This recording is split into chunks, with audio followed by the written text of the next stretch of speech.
I saw this story on the CBC website this morning. Canada's top banking regulator will soon implement new guidelines for the mortgage market aimed at reducing the risks posed by negative amortization mortgages, home loans where the payment terms have ballooned by years, sometimes decades, because payments are no longer enough to pay down the loan on the original terms. Joining us for a chat about all of this is our mortgage guru, Clintonn Wilkins. Clintonn, thanks for joining the show, as always. Thanks for having me, Todd. All right, so kind of explain, if you can, as best you can, what's going on here. There's two types of variable rate mortgages, Todd. There's ones that have an adjustable payment, where the payment goes up and down when the prime rate changes. I think those types of mortgages are certainly more popular. A lot of broker lenders and some of our bank lenders work their mortgages like that. So it basically prepares the borrower as the interest rates go up with a higher payment, and also they benefit having a lower payment when the rates go down. But it protects their amortization. Their amortization stays in line. Mm-hmm. Now, many of the big banks have a static payment. So what happens is when the prime rate has increased, it increases the amortization. And my personal mortgage is like that. So I'll share that, obviously, with our listeners. Some lenders have a static payment. So when the amortization or when the prime rate goes up, the amortization gets longer.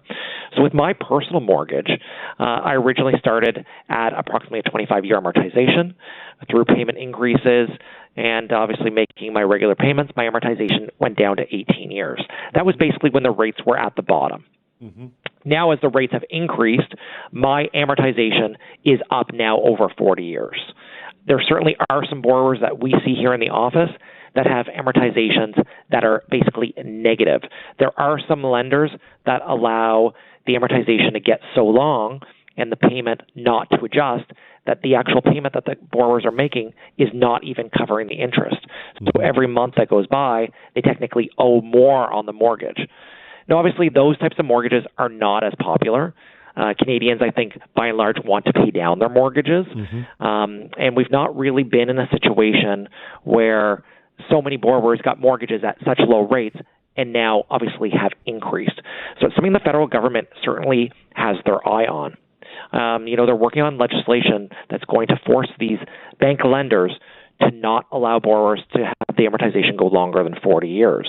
So if you have a mortgage that basically is a negative amortization, so that basically means that your mortgage is getting bigger, or if you have a mortgage that's at this 47 years or 50 years or 80 years or 100 years, it's going to force that bank to bring the amortization down to 40 years, and then obviously a borrower's payment is going to increase.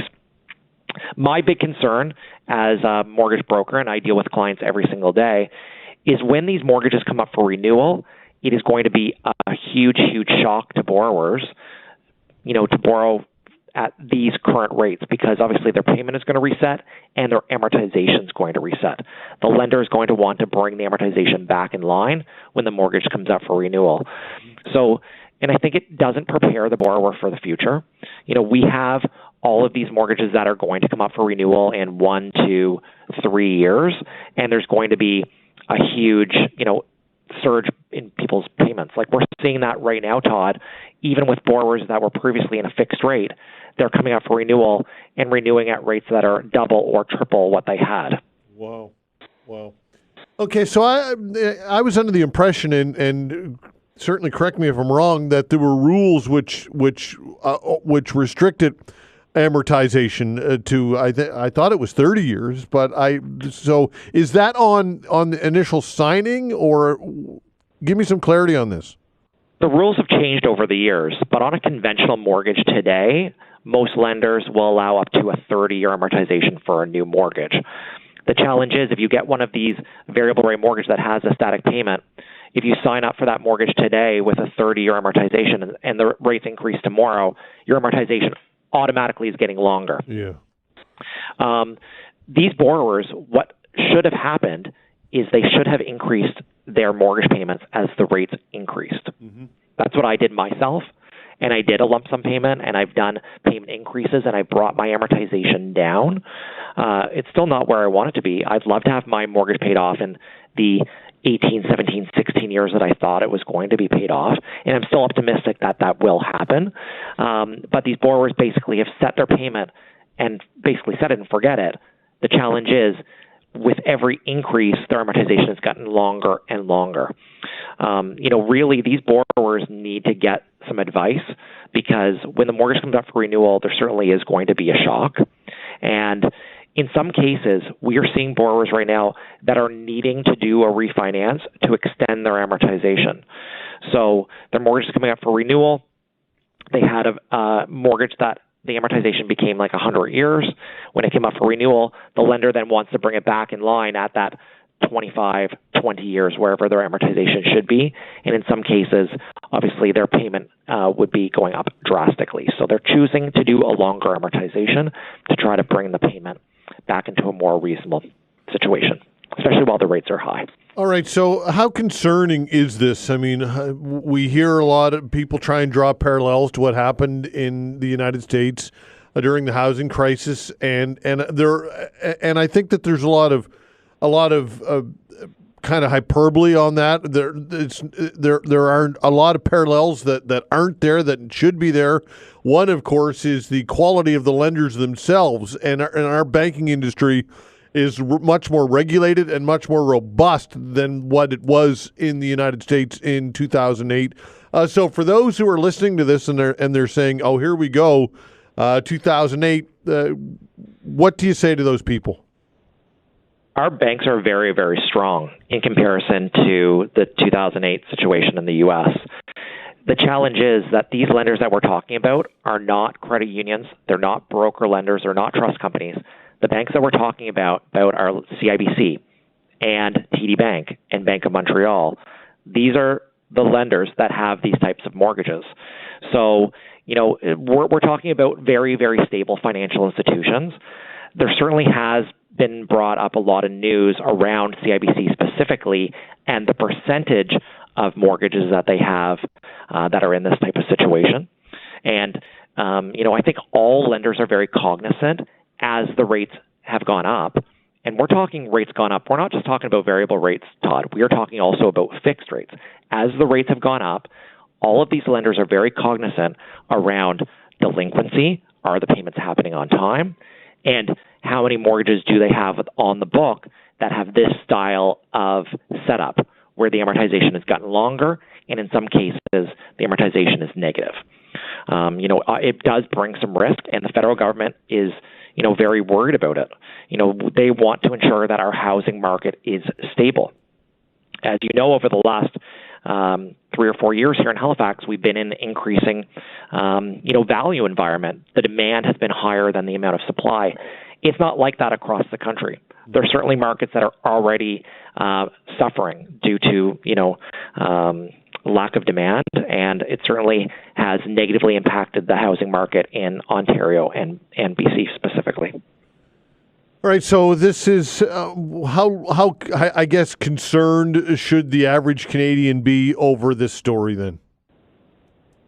I think that there is a level of concern, but I think if you are a homeowner and you have any style of mortgage, I think you do need to be concerned, because when your mortgage comes up for renewal, your rates today will be higher than the rate that you're coming out of. Mm-hmm. I've been doing this for 17 years, but in 17 years, we've not been in a raising rate environment like we are now.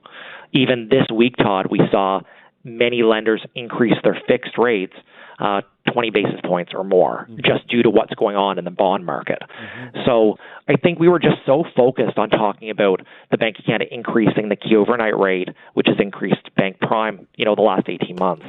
We forgot about the elephant that's in the room, these very low fixed rates that are coming up for renewal. And I think now this is more of the concern. And yes, I don't want to, shadow the concern of these variable rate mortgages. This is a concern. But they'll come up for renewal. They'll renew. Some people are going to sell their home, Todd, because they can't afford it. Mm-hmm. Some people will refinance to extend their amortization. And some people are just going to grin and bear it. But that is going to impact their household spending. And in some cases, this is really what the Bank of Canada wants and what the federal government wants. They want Canadians to stop spending, and they want the economy basically to be ground down to a recession-type situation. Okay, and like always, people, if they need to, if seek out advice, right? You say this constantly, but it's true. don't be in denial. Don't be naive. To your lender. Yeah, talk to your lender. Talk to your lender early, Todd. I think that's the key. If you have a variable rate mortgage and the amortization has gotten longer and longer, talk to your lender about what the options are. You might be able to refinance or convert into a fixed rate or increase your mortgage payment to bring the amortization back in line. I think you just really need to be aware of your situation right now, and that's every homeowner. Know when your renewal is and start looking at what your options are around renewal at least 120 days prior to the renewal date. You know, we get so many calls from consumers every day that the mortgage is renewing this month. And although we'd love to help, more time is better, especially in a raising rate environment. Like if we had talked to people 3 or 4 months ago, we would have been able to secure a much lower rate at that point. Okay, Clintonn, always great. Appreciate it, and we'll talk real soon. Thanks for having me, Todd. All right, Have take care. Day. You as well. Clintonn Wilkins, our mortgage guru.